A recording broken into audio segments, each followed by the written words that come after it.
ഭാരതത്തിലെ ലോകകപ്പ് ഫുട്ബോൾ തത്സമയ സംപ്രേഷണം അനിശ്ചിതമാകുന്നു. മത്സരങ്ങൾ ഏത് ചാനലിലൂടെയോ OTT പ്ലാറ്റ്ഫോമിലൂടെയോ കാണാനാകുമെന്ന കാര്യത്തിൽ ഇതുവരെയും അന്തിമ തീരുമാനമായിട്ടില്ല. സംരക്ഷണ അവകാശത്തിനായുള്ള തുകയെ ചൊല്ലിയുള്ള തർക്കമാണ് പ്രധാന കാരണം.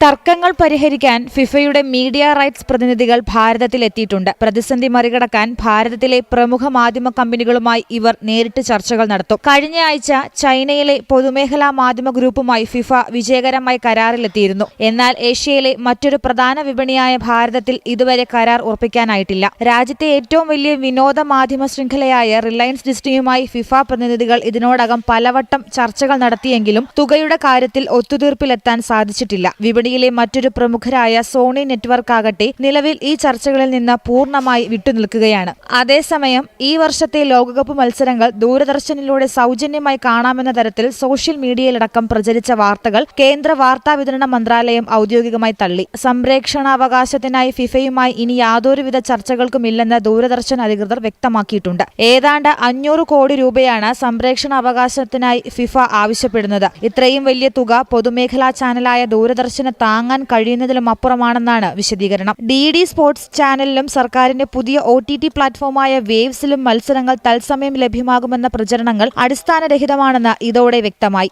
വരും ദിവസങ്ങളിൽ സ്വകാര്യ കമ്പനികളുമായി ഫിഫ നടത്തുന്ന ചർച്ചകൾ വിജയിച്ചാൽ മാത്രമേ ദേശീയ ഫുട്ബോൾ ആരാധകർക്ക് ടിവിയിലും മൊബൈലിലും കളി കാണാൻ വഴിയൊരുങ്ങൂ.